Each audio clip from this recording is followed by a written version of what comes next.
France Bleu, spéciale élection municipale. Bonjour, je suis Claude de Flessel, je suis le maire de la commune de Coisy. J'ai été élu en 1977 et j'avais 29 ans. Aujourd'hui, j'en ai 72 et je suis de nouveau candidat aux élections municipales.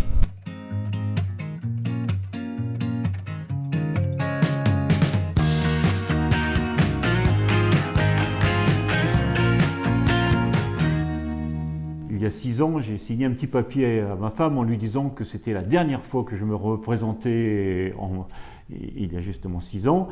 Et puis bon, je crois que j'ai mis un petit coup de canif dans le contrat que j'ai signé, parce qu'aujourd'hui, c'est difficile de trouver quelqu'un qui veut être candidat maire. C'est un peu de sa faute quand même, parce que quand je lui ai dit il y a un mois et demi, je dis ça y est, j'arrête, tant pis pour eux, ils se débrouilleront. Elle m'a dit, je te préviens, hein, je ne veux quand même pas que tu passes tes après-midi à regarder la télé.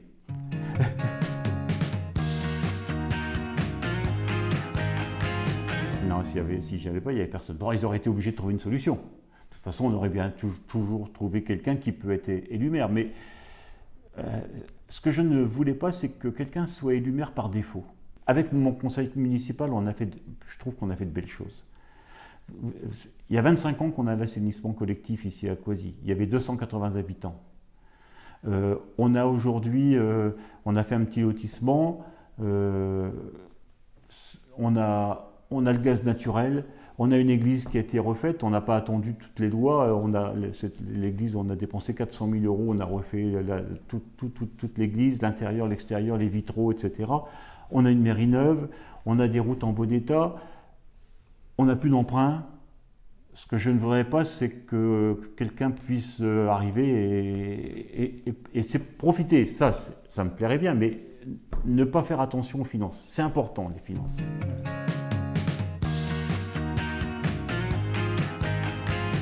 Ça fait peur surtout aux gens qui travaillent. Parce que quand vous travaillez, il y a le boulot de maire. Après, vous êtes à l'intercommunalité, et si vous voulez peser un petit peu l'intercommunalité, il faut aller dans les commissions.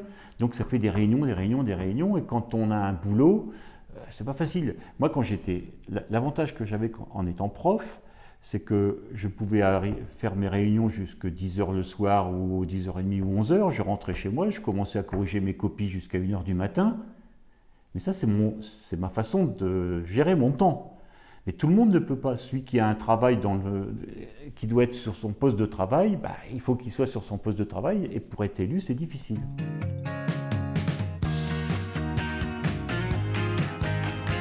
La fusion, l'infusion. C'est un problème pour moi, la fusion, parce que j'ai peur qu'à chaque fois que la commune perde un peu de son identité. Quand j'étais élu maire, ça se faisait pas avant, j'ai commencé à faire des permanences. J'avais jamais personne. Là, aujourd'hui, j'ai toujours quelqu'un. Il y a toujours quelqu'un qui vient en mairie, il y a toujours quelque chose. Donc les gens viennent plus souvent en mairie qu'avant. Donc c'est un besoin. Et en plus, quand les gens viennent en mairie, ils ne restent pas 5 minutes et on discute pendant une demi-heure. On discute.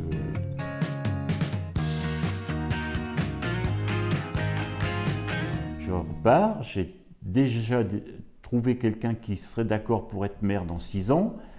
La seule chose, c'est qu'il veut que je le forme, que je lui explique comment on fonctionne, etc. Je peux comprendre. Moi, quand j'ai été élu maire, je n'ai pas été formé du tout. Je me suis fait tout seul. Mais c'était plus facile.